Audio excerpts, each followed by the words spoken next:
Okay, everybody. I'm going to try to make an episode of stretching front fenders. I know everybody does it differently, but this is the way I do it. So, what I start with is a fender, front fender, whether it be the one that's cut off or the one that's not, the full fender. I personally made this jig to put on the fender, clamp it down, scribe it. I found that scribing gives me a way better fine line to follow, therefore getting a nicer, cleaner cut. So that's what I start with. Um, been using these pads for like a strip disc. This is one I got off of Amazon.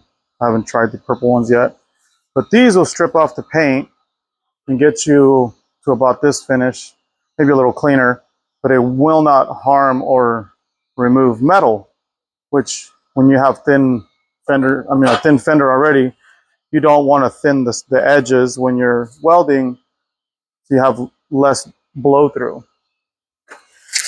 So what I do is I cut a piece of sheet metal.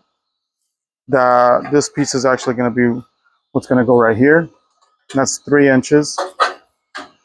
I personally made just a little block that has the initial shape, so I can just kind of form it, give me a starting point, so I'm not over my knee the whole time.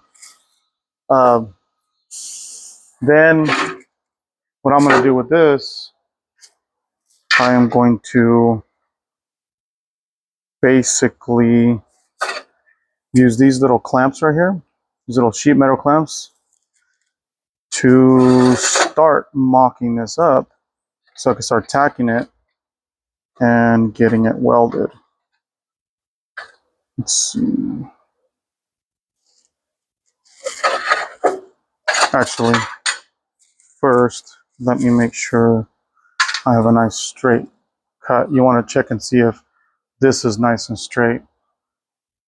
And one of the techniques that I use is taking your cutting blade here and literally just using the whole edge of it. If it doesn't seem straight, use that as a way to try to keep it as straight as possible and smooth as possible. But the straighter that is, the better off you are.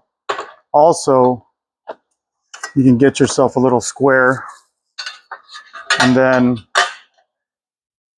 put it up against the very back of the fender, and just eyeball it to see if you have if this is straight, if this isn't angled or whatever, because you don't want this to be angled if you're going to start welding and then your fender have a wonky little step there.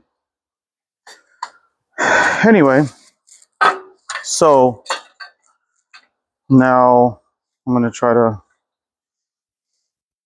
shape this so I could actually tuck this behind here so that when I'm ready to do the edges,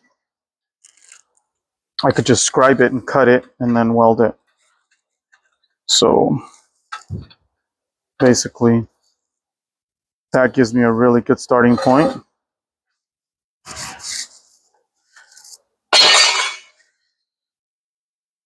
And for future videos, I might be cleaning up this welding area, because I wasn't planning on making videos till recently.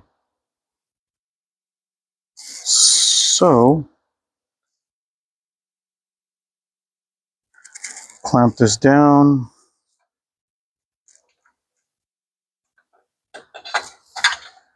These clamps tend to keep your sheet metal as smooth, as tight as possible, or as straight as possible, and giving yourself a nice little gap, so when you're MIG welding, you could potentially make the back look like it's a TIG weld. And another little quick tip that I have done to all of my sheet metal clamps, because they're not always straight. Let me take this one apart. So what I've done is actually taken and used my belt sander and sanded them to where you could tell right there that they weren't straight. A little bit of a gap there, but that's way straighter than it was before. So now that it's straighter than it was originally, now I can trust that it's going to be a straighter clamp. Anyway, so let's get this thing tacked down.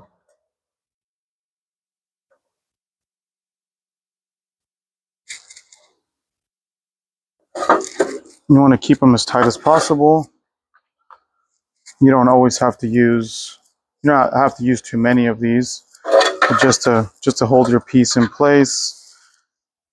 You want to start measuring and making sure everything is where you want it.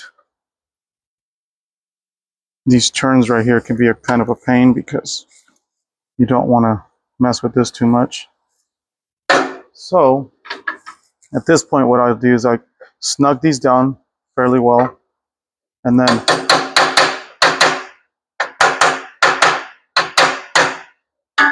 tap them down. Take a straight edge. Make sure that this is straight, which in this case is still a little wobbly. So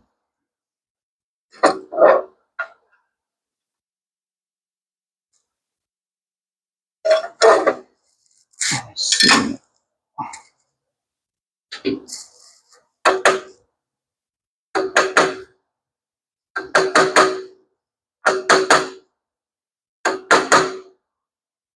You're always trying to feel that it's at the same level.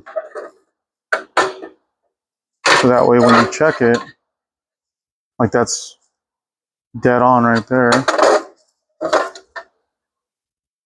That is not. So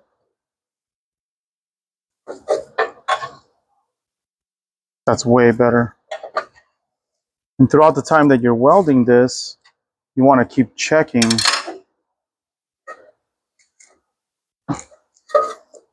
And you definitely want to make sure that you check your welder.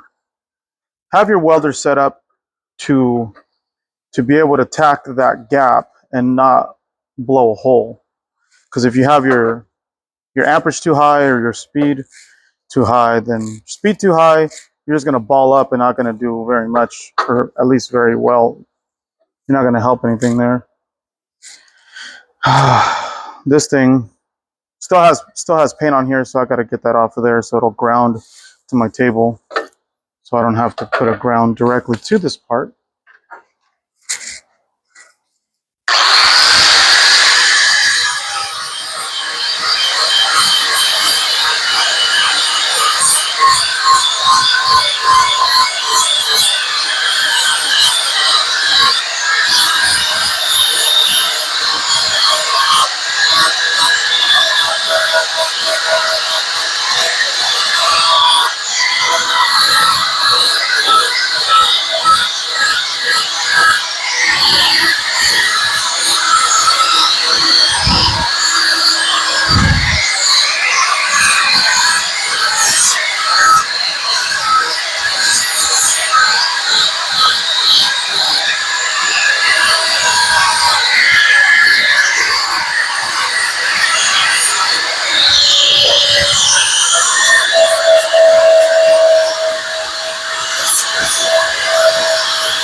Okay, so now that's going to ground a lot better.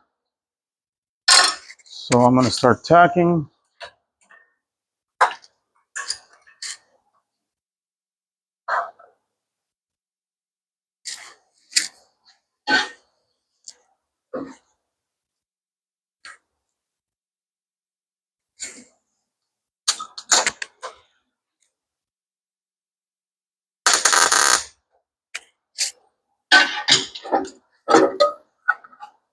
That's a really nice tack right there. You don't want it, you want it to be penetrate nice and good.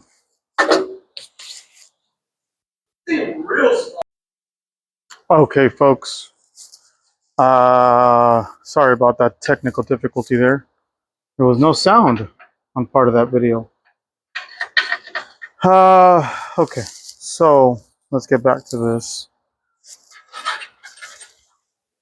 So now that we got this on here, we got it all lined up at minimal, pretty minimum here, so I don't have to spread this out too much. I'm gonna go ahead and start tacking this bitch. Let's see.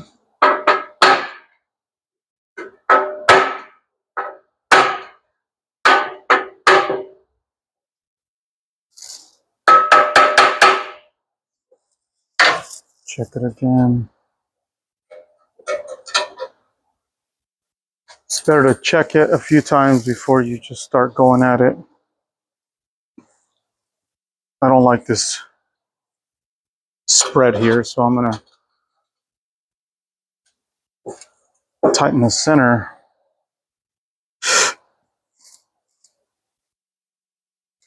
Let's see.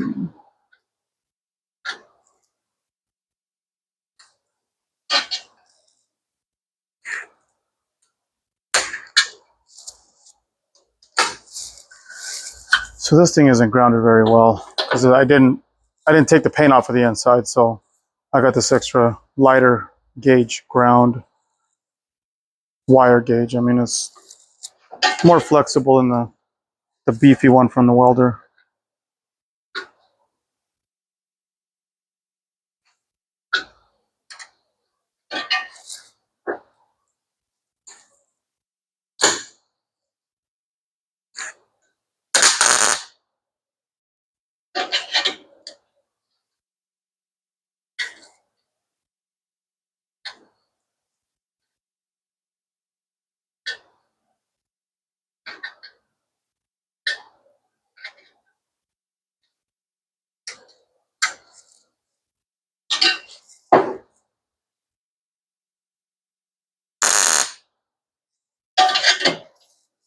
Okay, so I normally would take that off, but I kind of want to get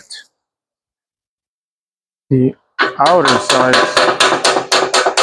tapped better, quicker, like sooner, so that way we don't have as much warpage. Got a straighter fender.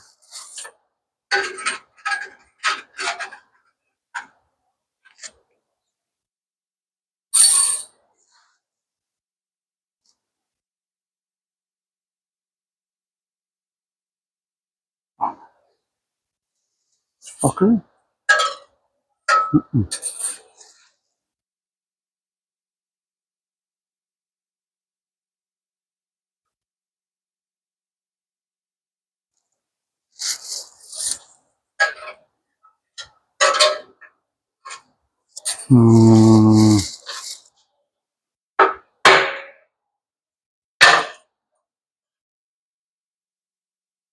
That's better. I don't like it. I don't like what I see.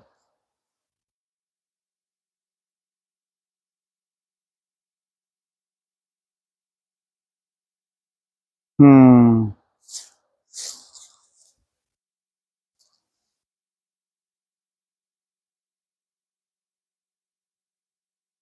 My dilemma right now is I might have to cut these back off and reposition it. I hate this. I don't charge enough for these. I'll tell you that. I don't know what everybody else charges, but I don't think I charge enough for these.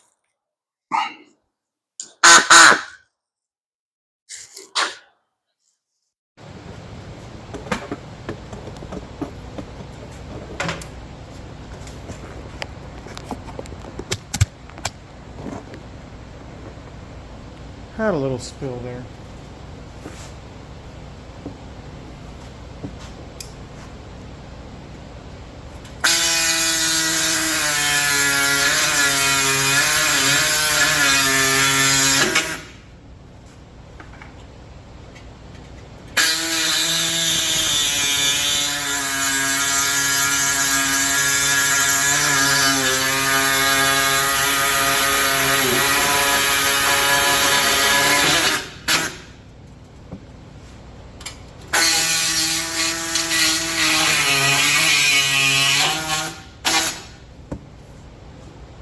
good thing is, now I have some good markers to make sure that when I move it, it stays moved.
Okay, that's way better now. Just not too happy with the way that looks here. So.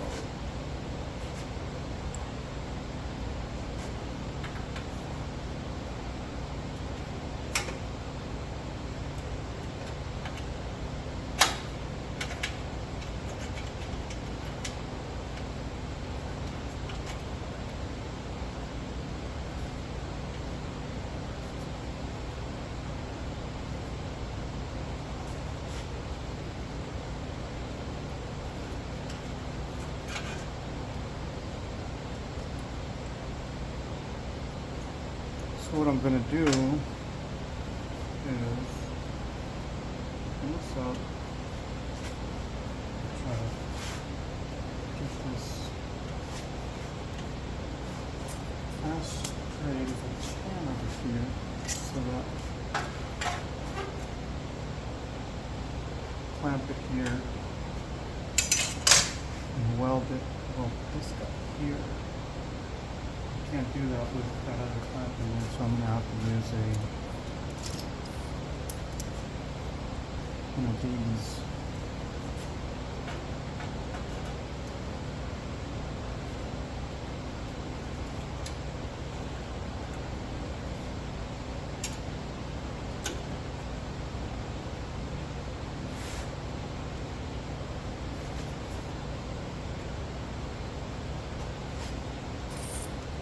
Third.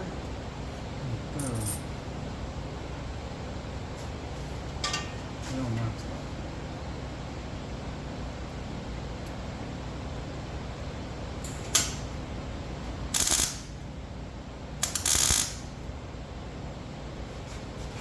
Okay. That feels better. Way better. Like that. Way better. Now, try to keep this. I should keep this on there to keep the gap.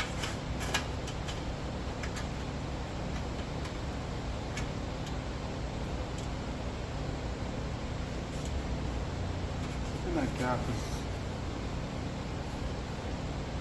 is tough sometimes because it keeps running tight. And every time you weld the spot, it keeps shrinking the sheet metal, shrinking the gap.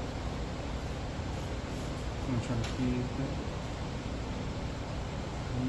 open.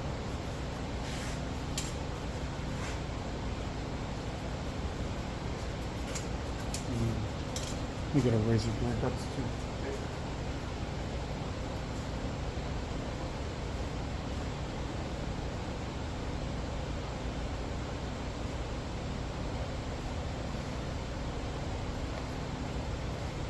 With the razor blade, I'll be able to have more leverage unless it's too thick and you do that, it'll spread it apart, and that's not what you want. You want to line it up.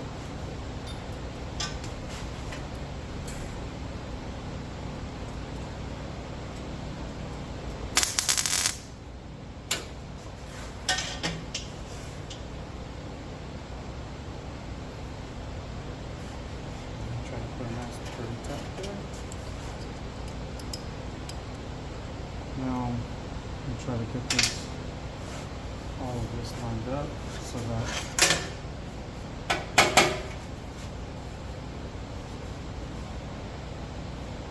it is lined up enough to where I can tack it over here.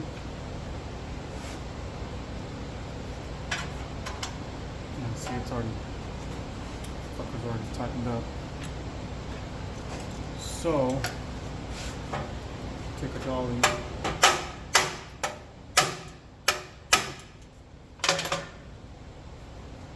Hit that weld.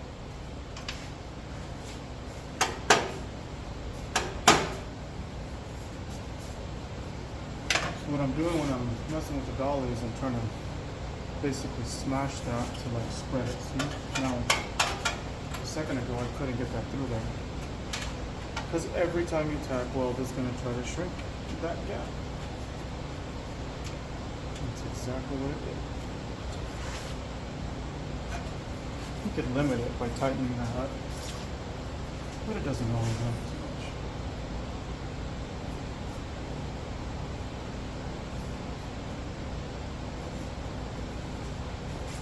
Not that easy.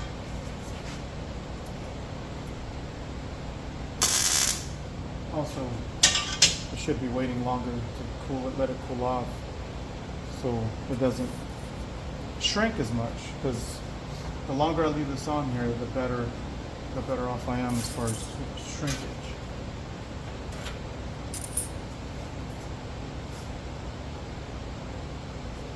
It's gonna shrink regardless. You just gotta try to limit it. Every time it shrinks, it moves.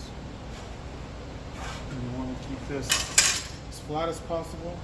That way it looks as good as, so when the guy, whoever's doing the body work, you might have some dips in here, but you have to put as much filler.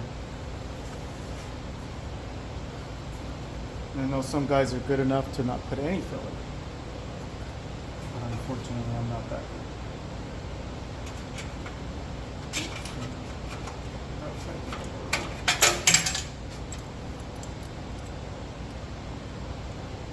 Even with that as tight as I can get it with my hand, I tighten it up. Pretty good.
Okay. It's getting there.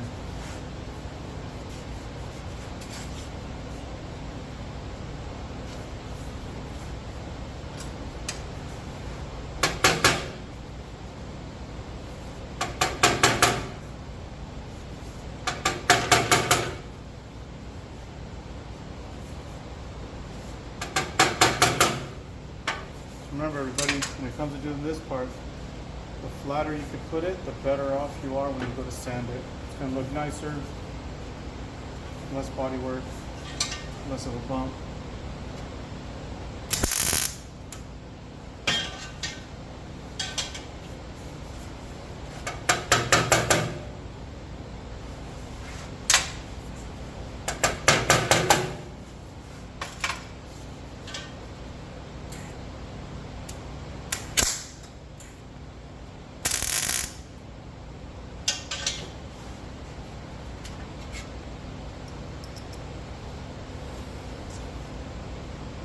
Slowly but surely.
Probably not the only one.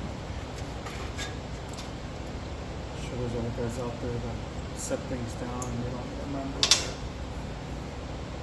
Happens far too often.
Okay, back at it.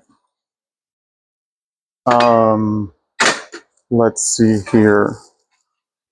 So today, or at least right now, I am going to start filling this area in. But before I do that, I have to cut into here and get this straight. So what I do for that is I have this squared off block that I need to sand on, get it straighter. I use it for a lot of things, so it gets all beat up.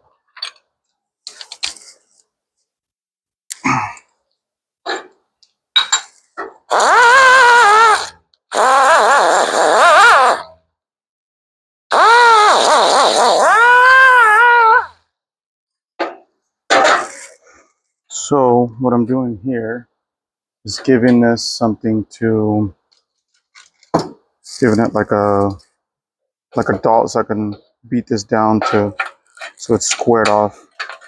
Because right now it's kind of radiused.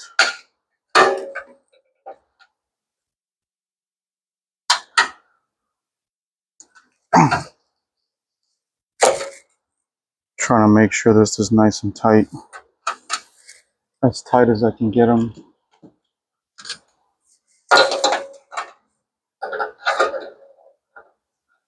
Put a few of these on here.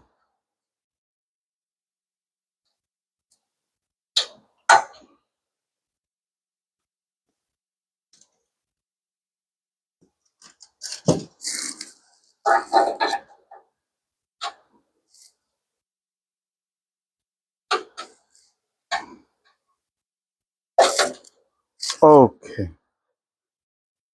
So now, actually, what I kind of want to do is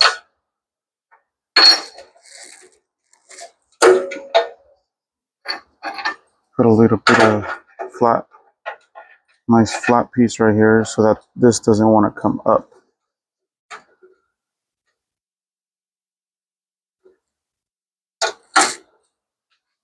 So that, I want to flatten that out to be, so this is perfectly straight here, because I'm going to be bringing this out here, and so it'll line right up.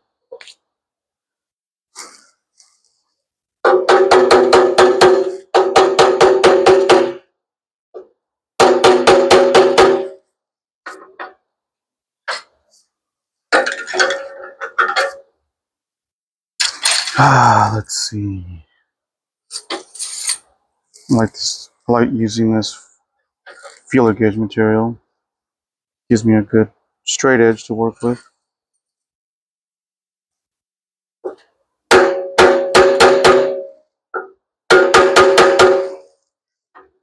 I don't want to overdo it either. Still too high there.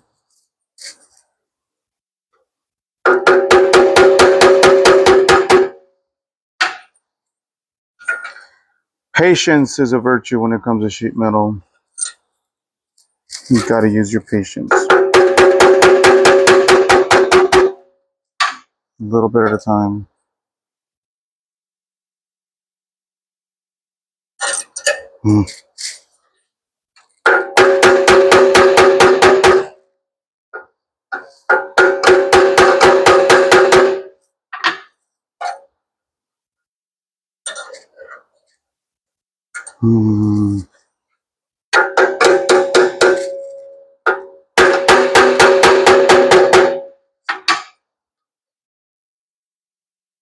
Look at that.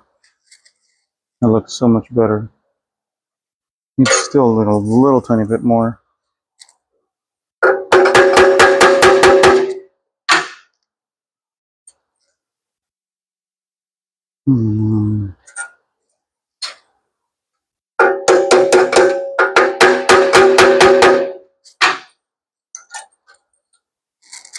Oh, that's like a fucking cunt hair right there.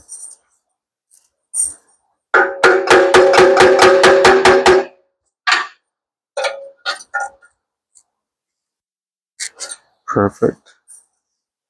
Good enough for government work.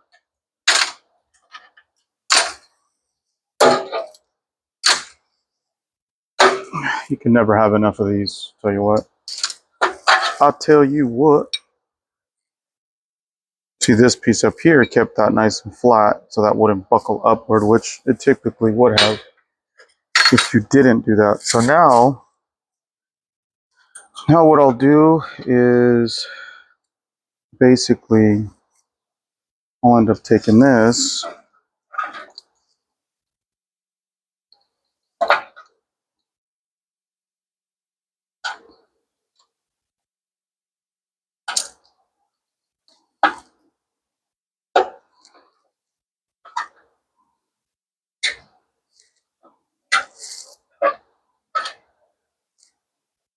putting it right there for now so that I can kind of see where this needs to end up. So I got to see, kind of pay attention to where, let's see.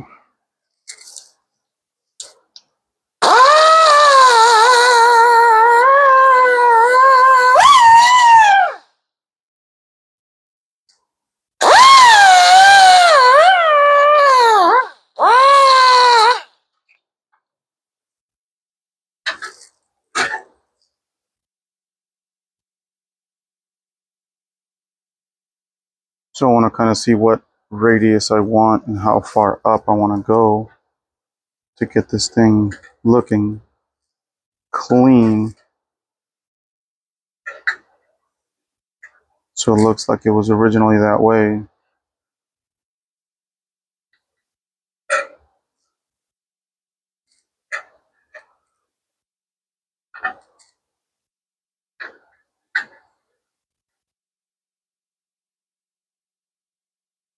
See, so technically I can go all the way up into here, cut this off, and then bring that out. So let's do that now. And I like doing it with this because it's a finer cut, but it could be a little more pain in the ass than the angle grinder. But like I said, it gives a finer cut, so it's less material to have to refill. Plus, this can actually sort of turn. The angle grinder cannot. I know there's that problem.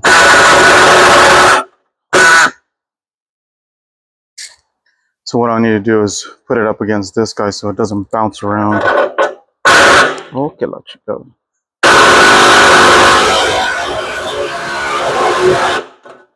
Wishful thinking.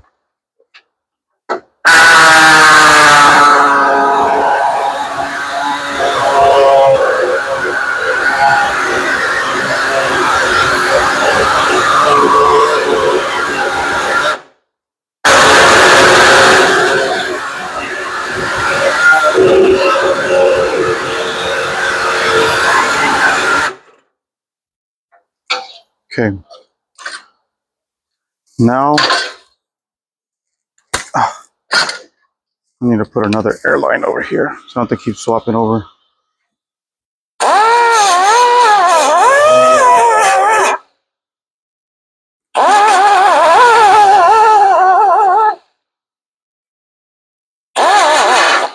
Get rid of the slag there.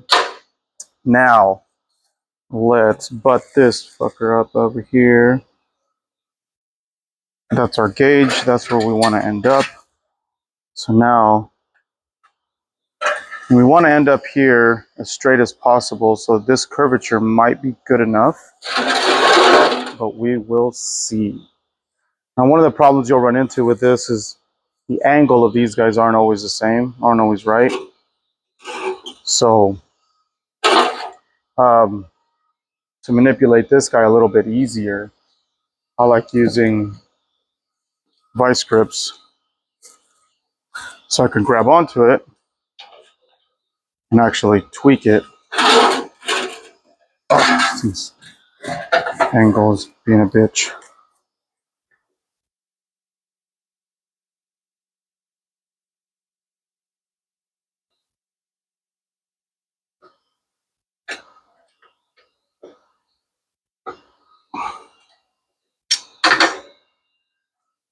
Okay, so if you can see right there, that's going to be a really smooth transition. And then you just weld that area in once you get everything tacked up. And so right now, my main objective is to make sure that the inside of this and the inside of this is lined up, which it's really close to damn near perfect. So let's push that forward a little. And that slides right in there.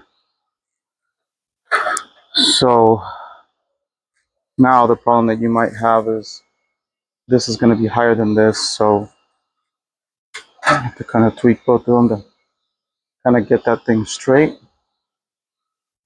Then, this takes a bunch of finessing. This right there is dead on. So now, because this is now sticking out too much, so you got like a, I don't know, 2 millimeters of material hanging out there. I'm going to go ahead and remove that. Try to remove that there. Also, just so this doesn't move, because I don't want it to move from where it is, it's not a bad idea to support it with something. So I'm going to take this little chunk of steel that I just had sitting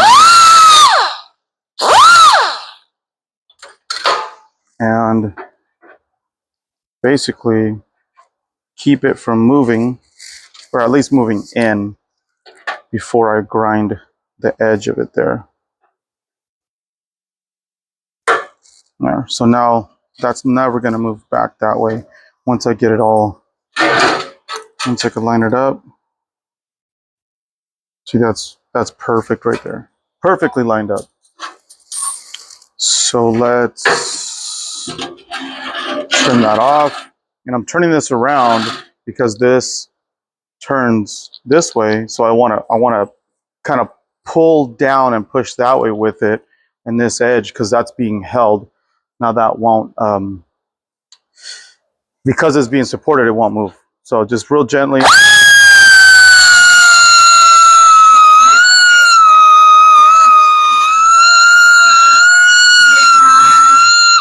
And that gets hot, so careful.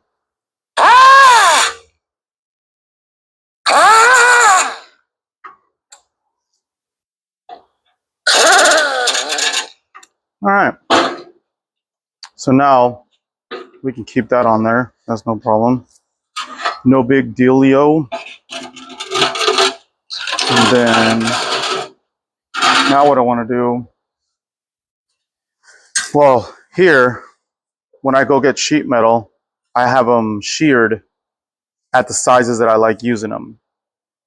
Also, if anybody wants somewhat of a kit like this, a kit so they can do it themselves after watching this video, I could even provide a piece that's almost shaped right. And then the rest of it, you'll kind of have to figure it out. But I can give you enough material to do it yourself. If anybody's interested, comment, whatever. I might make it an option in my website. Also, I'm definitely going to do them for the rear fenders. So what you'll end up getting is something like this that'll be 90% at the right shape. And I'll be making a whole video on how I use these. So I'll probably make different sizes. This is a 9-inch piece. And the reason why I do 9 inches is because I remove about 2 inches of the radius. So I bring the radius up on the fender. So now it's got a better swoop to it.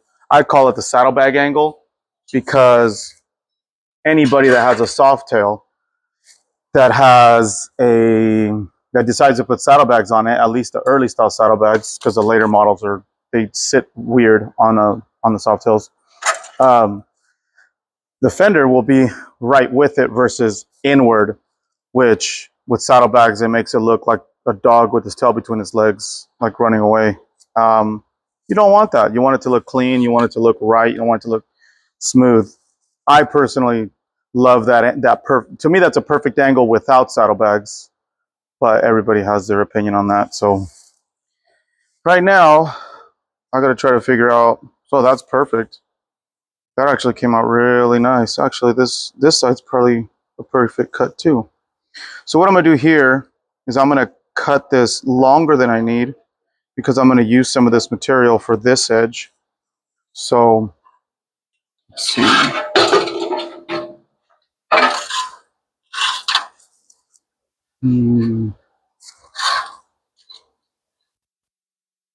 Get my square.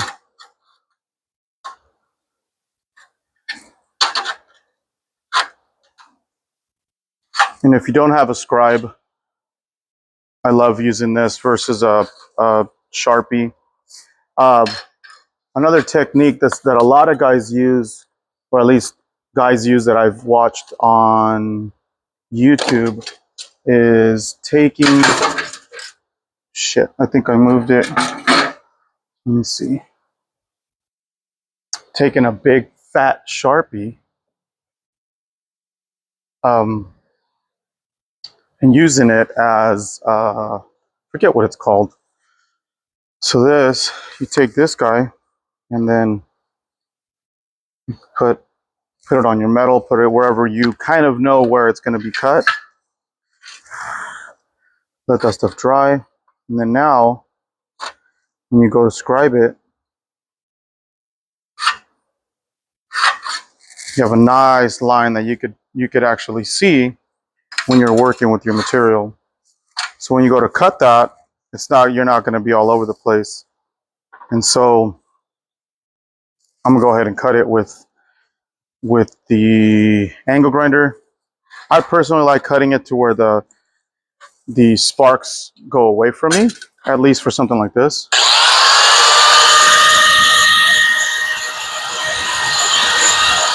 My bad.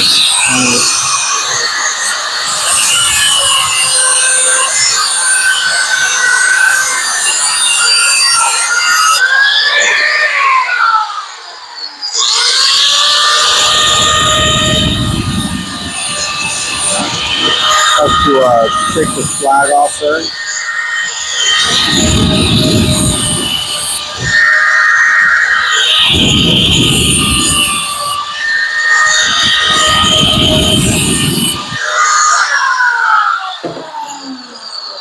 All right.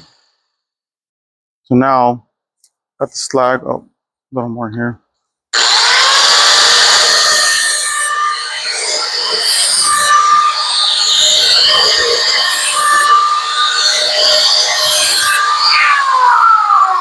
And being that these are cut with shears, the slag could be a little different. It could be like sharper, kind of. So now that I have this piece ready to go, take these suckers.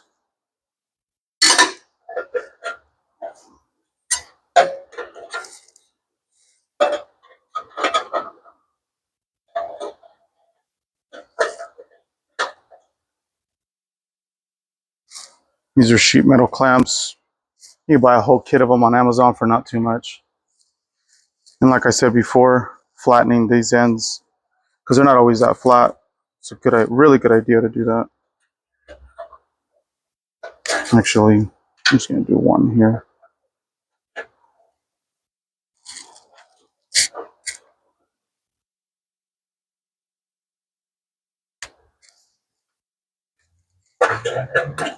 Like I was saying before, this gap that you have is actually very ideal to make sure that you fully replace the gap, so to speak. You fill it completely with weld or metal, because you do not want to be, you don't want to do all this work and then your fender cracks because you just surface welded it. When you butt weld, if you're going to butt weld it, completely butt weld it, you probably want to get yourself a TIG welder, because with a TIG welder, you can penetrate the metal a lot better, and then make sure that it goes all the way through. Without a TIG welder, it's going to be very difficult to make sure that a butt weld fully penetrates. And a full penetration all the way through, you have a better solid fender. So that gives me a really good start.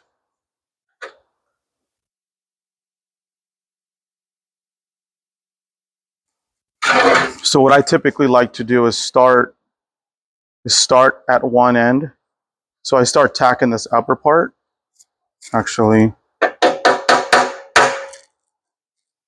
try and get the gap even. So I'll start here. I'll tack this once I get this level. Start tacking this up.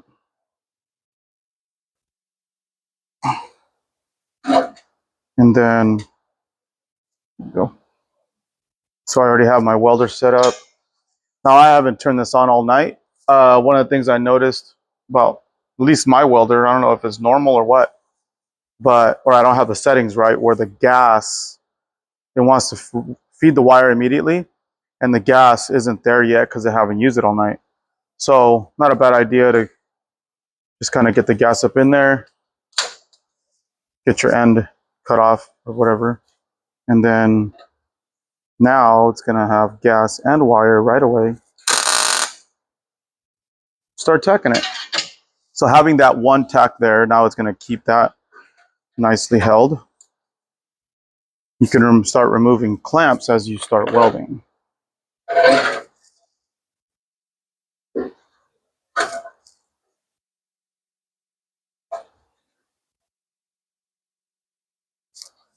Okay, so what I'm going to do here is I'm going to tighten this thing really tight, or as tight as I can get it without overdoing it.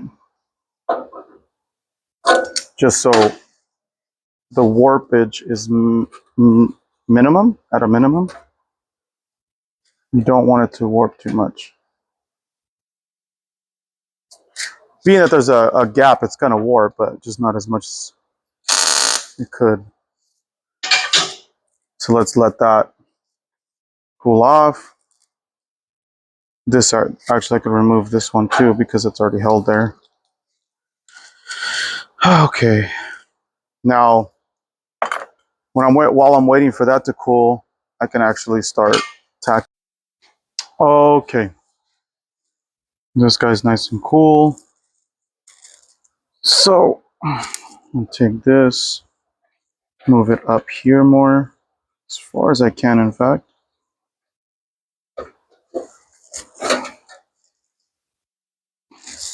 And this, I'm actually got to shape this because it's got a little bit of a curvature.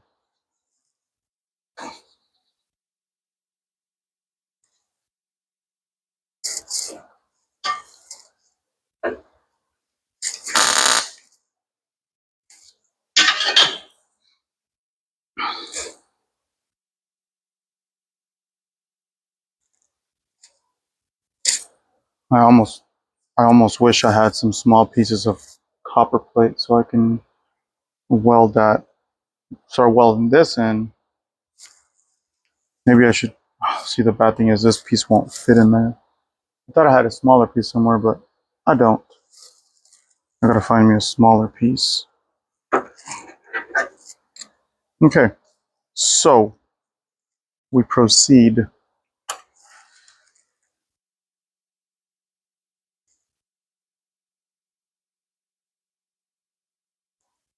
So right here, that's low, so I gotta bring that. This feels perfect, but you gotta get that right curvature in there.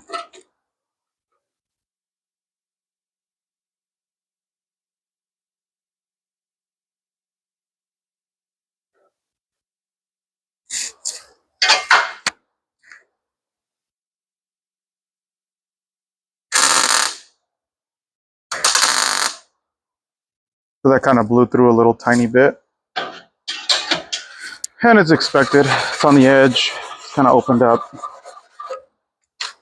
Okay, so now I would do this side, but I've done it before, and what it does is it starts pulling this way, and I would much rather do this side first. That way, if it's going to pull this way, and then I could do this one here. So put this one as far as I can out here. Make sure this guy.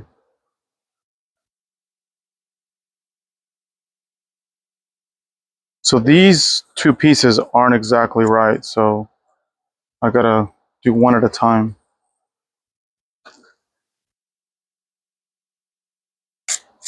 That feels really good.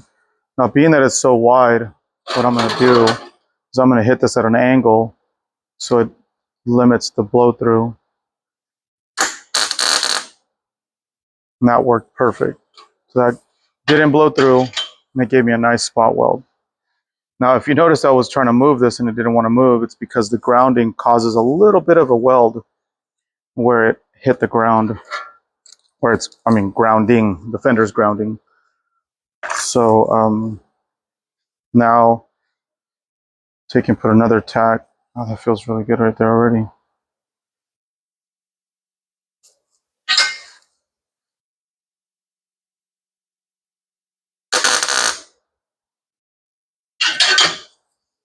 So this one's a little wider, so I'm gonna have to make sure I angle it a little better before I spot it.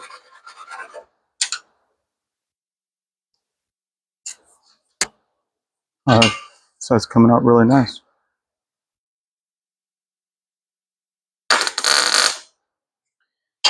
Not much manipulation on this side. Piece of sheet metal is already shaped. And that's somewhat normal because I'm already shaping this side, so.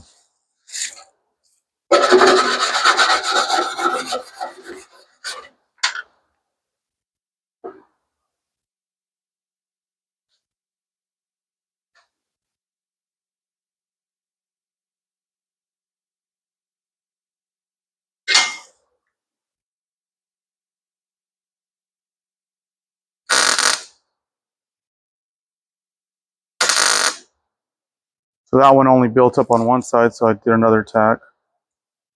So I might as well, these are kind of cooled off, so I'm going to put another tack right in between both of them.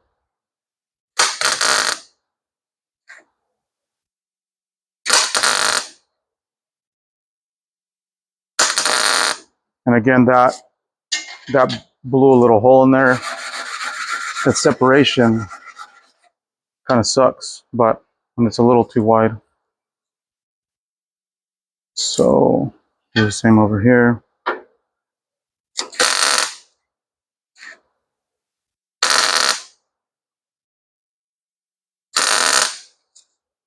So if anybody has a Miller 252, and you want to know the settings, at least what I have them at the voltage at 14 and the feed at 125. And for me, that has been the best for sheet metal. Working very well. So right now this is high. So this is a good time to obviously let it cool off first, but you want to try to line that up and make sure that this is going to be smooth and straight before you keep going. If you don't check it every so often, you're just going to have a wonky ass fender. So this has got to come up a little, this has got to come down a little. So literally just manhandling sometimes that's what you need, because if you hit it, it might cause a dent. You don't want dents.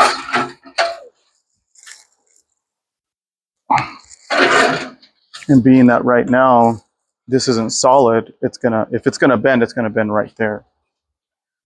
So trying to see if I can use something to push on it a little better than just my hand.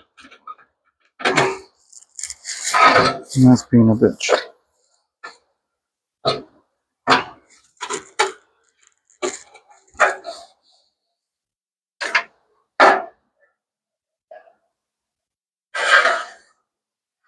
So much better. This still needs to be tweaked though. So what I'm doing with my palm, I'm putting it right in the center of this and pushing down on this end.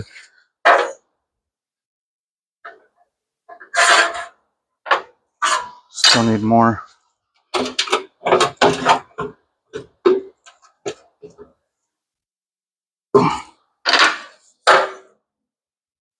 Ooh, fucking dead on right there. Very nice, very nice. Great success. Yes, that was Borat, for those who were wondering. Okay, so I'm going to put a nice little tack right there so I can remove that piece of metal and I can start filling that hole in.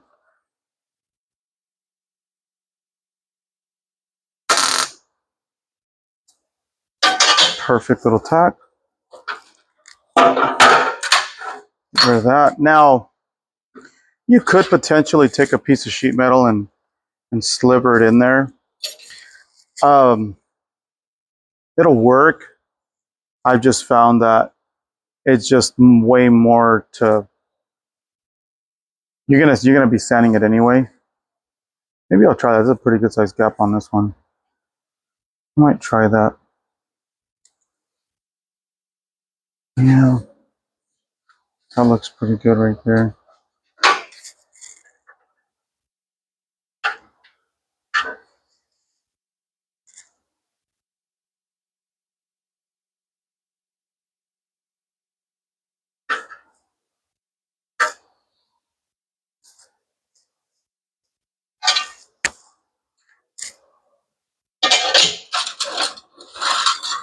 Let's see if I can fit this in there somehow. Oh yeah, there we go. That actually did fit right there. So, since that does fit in there, what I'm going to do is I'm just going to use this to backfill. Actually, let me start over. These spot welds have gone through completely where it's actually leaving a bump over here. You do not want that bump because then this piece will fit kind of off. You want it to be as smooth as you can to the sheet metal.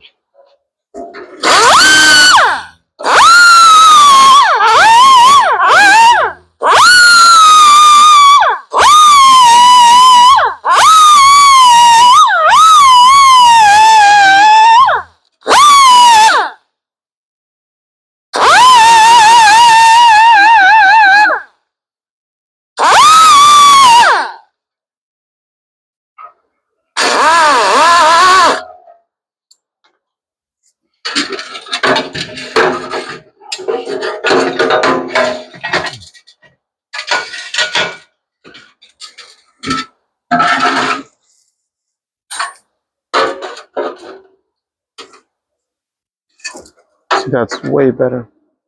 You can see way less. There's not much of a gap there. So now I'm not going to fill that with a piece of sheet metal. I'm just going to fill it with weld. So I'm going to start kind of here, just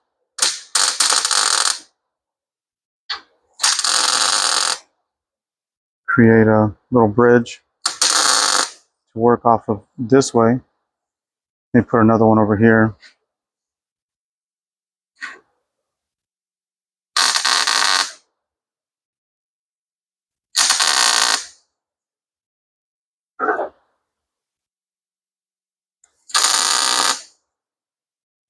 As you can see, I'm trying to spread where I'm welding. That's to limit the warping. You're still going to have warping, like I said. It comes along with the territory, but you just won't have as much. So now that that's cooling, now we can work on this area. With my razor blade. So I'm going to use a razor blade to tweak that up. Get that back up to level. That's perfect.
Get that little corner welded.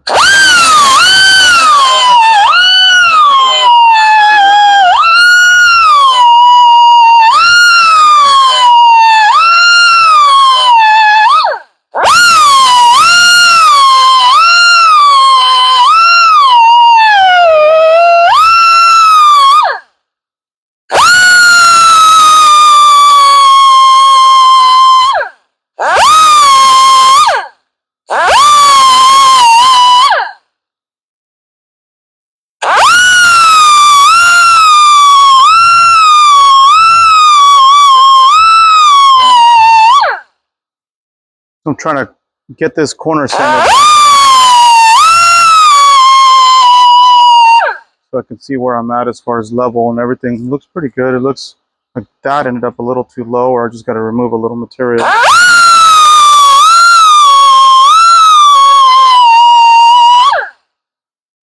Looks better. Sometimes when the welds start getting closer and closer together, not a bad idea to just kind of get them down, like knock them down a little. You don't want to try to get too much into the parent metal, too much. Like right now, this is, I can feel that this is kind of high right here.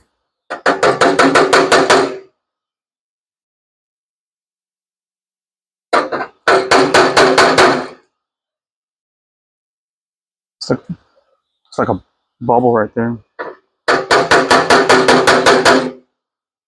It happens. Everything else feels really good though. Still solid. This is a little high.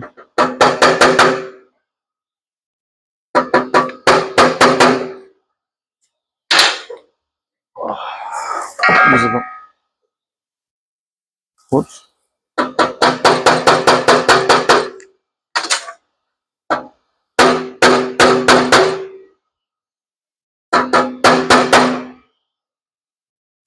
Way better. Now you may have a little step here. I know some guys are really, they're very perfectionist and they want the sheet metal to look like nothing ever happened, which, hey, when you're that good, fuck yeah, that's awesome. Not everybody can be that good. Sometimes I get it, sometimes I don't. So I try not to stress on it too much. I'm just trying to keep it as straight as possible. Like you're always going to have, anytime you do anything like this, you're going to skim it with some kind of Bondo or something, or some kind of body filler. I know some guys, they swear by the cat hair, they call it cat hair, I guess, body filler. It's got little pieces of fiberglass, which makes it stronger, keeps it nice and tight. And there's less, I guess there's supposedly less shrinkage over time. If anybody's had a car painted, like a custom car, like a, $20,000-$30,000 paint job on a car, or even a bike that's a badass painter. My buddy Yank, he's had his bikes painted by this badass painter out down in Chino. And without talking to the guy, I could probably bet that when he's putting Bondo on the bike, he more than likely roughs it, lets it sit for a week or two, possibly a month. That way the Bondo's fully shrunk before he refines it.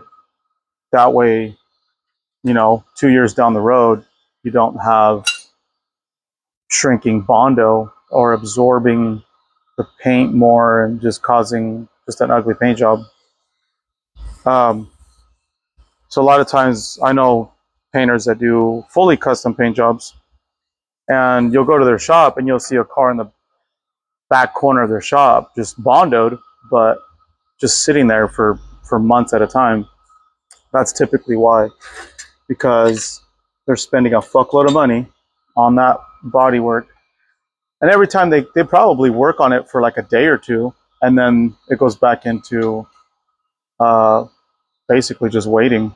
And some guys some guys call it a paint prison, because with guys that do lowriders, those are expensive, very expensive paint jobs, and that's what they're probably going to end up doing, is let them sit for a while everything settles, so that way it doesn't settle when after years of having it done.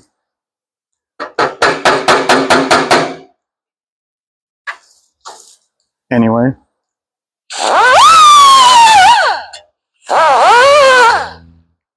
my compressor finished. Okay, so let's add some more here.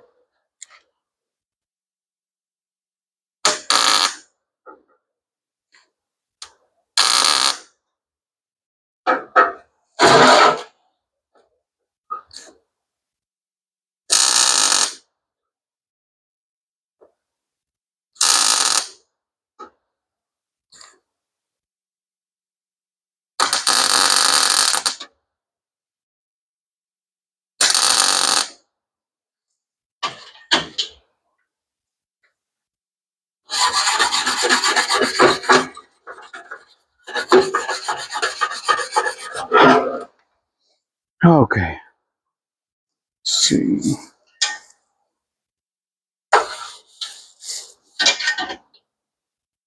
Hmm.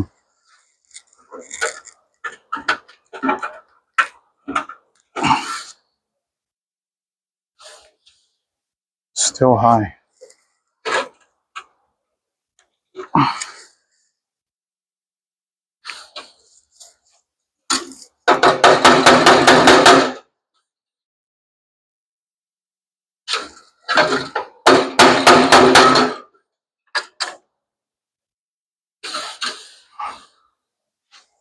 That is really pissing me off.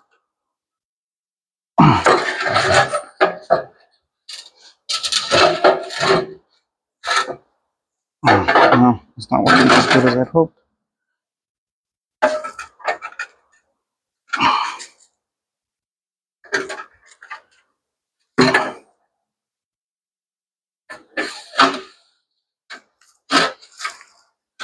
Hmm.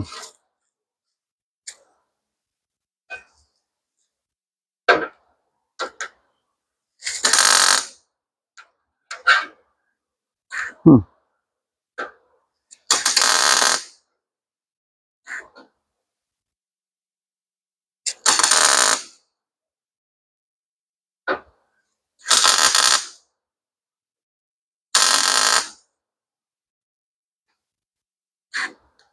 So on this side feels really good. That side, I'm trying to kind of use the weld to tighten it up a little. I'm just going to go ahead and start adding to these guys.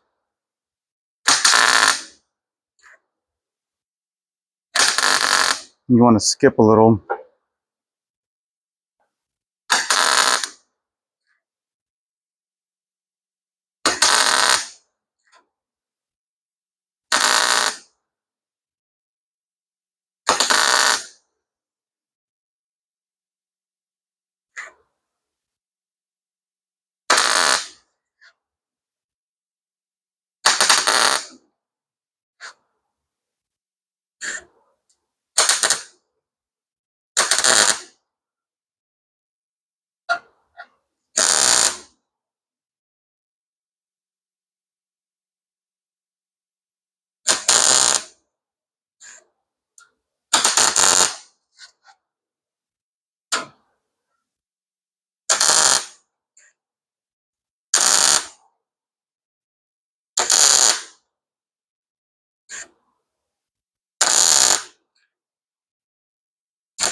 You don't want to weld too fast on sheet metal, so that's why I'm spot welding everything.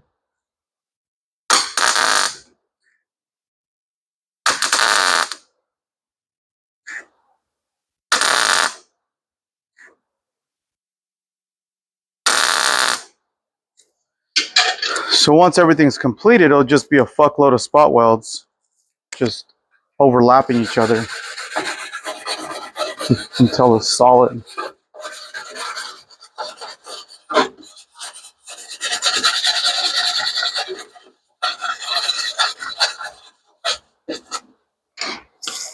Oh yeah. It looks really good on that side.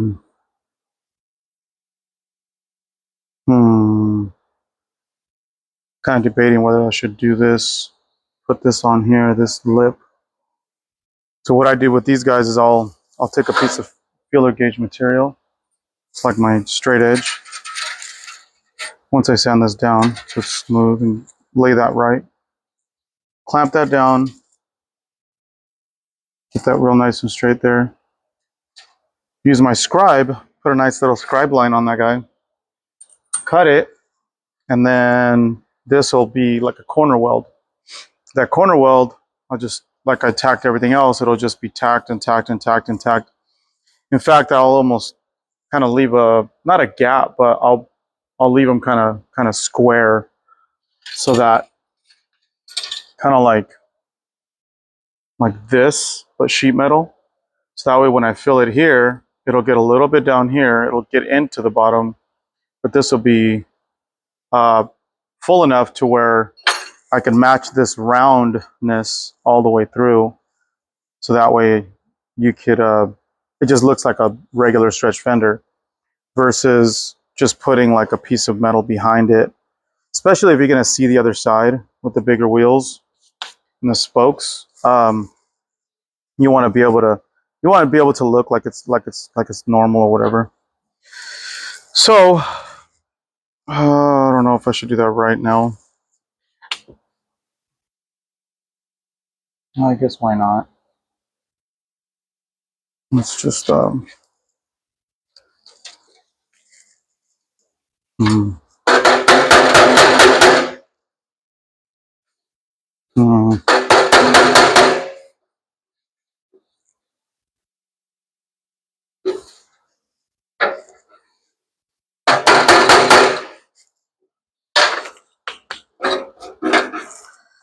Alrighty. Well, this will be enough for this episode. So keep keep an eye out for the next episode and hopefully finish this thing.